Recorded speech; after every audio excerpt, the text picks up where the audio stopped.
Okay, so the left-hand one was your before, in your what we call capital Y setup, yeah? That put your left hand on the ground. The fact we can see the top part of the grip there, you see, just between your wrist and your hand, this means your left hand is too far underneath, hasn't gone in the correct position in the fingers. And that's what's creating the wear on the grip of the glove, all right?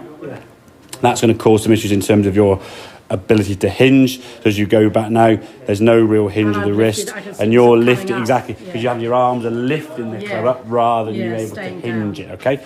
Now then, this is the process we're going to go through. Feet together. Create a straight line now from shoulder, elbow, the knuckle now is the left hand's in a better position.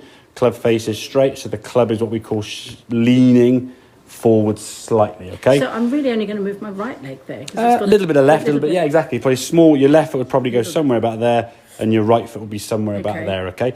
So now when the right hand comes on the grip, you'll see the shoulder now is going to dip down a little bit underneath. There we go, whichever with the grip, there you go. So this right shoulder coming down, as you can see, the right shoulder coming down now. You've got a little bit of shoulder lean. You're now creating a lowercase y, and that's what we've got to try and get yourself into. Then when you step your feet, one step, there you go. Your right foot could have come back and maybe a little bit more. But we look at that setup compared to that one, better in line, lowercase, that's a better grip. That's not going to wear out your glove. No, that's really good. And then, once we've got that comfortable, and you can do that over and over again, and you literally do that in front of a mirror 10 times a day, just stand there and go, boom, boom, boom, boom, boom, look up, check. Okay, good. Check, Don't do it in front of a mirror, because when the mirror's not there, I can't do it now. No. Do it, check yourself, and then that's the sort of, that's your answer rather than your guide. As well, isn't it? Exactly. Feet together. Build a routine. And once you do that over time, it'll be 3 or 4 seconds to do it. It won't take a long time. The only thing that's set up is grip pressure. I always say, imagine this part of the grip now on the top, there's your phone screen. How tight would your thumb be on this if you're pushing into the phone? Exactly. And everyone kind of gets quite tight, okay? Then, and only then really, once that's comfortable, the swing foot now is starting to hinge the wrist. Look how much further that club goes back, So now we're starting, not fully, but we're starting to get some wrist hinge.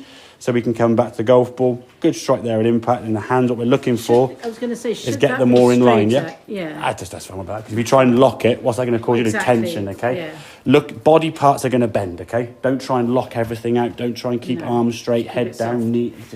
It's too many things. And if I said, well, okay, man, at impact, keep that 100 mile an hour, 50 mile an hour, whatever, you're not going to focus on it anyway. We've got to worry about what we can control, okay? If the setup is good, and the backswing is better, the rest kind of fall into place to some extent. If we're trying to guide the club down here to perfect, we'll end up thinking too much, and then we get that sensation that club looks really heavy, and we get nothing from it. Okay, so loosen that grip pressure, and then we can focus on that hinge. But I would practice yourself that setup until you can't not do it. And again, just keep doing that over and over and over again. And again, if you do that for say 10, 15 minutes a couple of times a day, that would be half an hour, 20 minutes of practice, rather than hitting 500 golf balls and basically getting 6 minutes of work done and just reacting to every bad shot. Okay, make sense? Yeah, it does.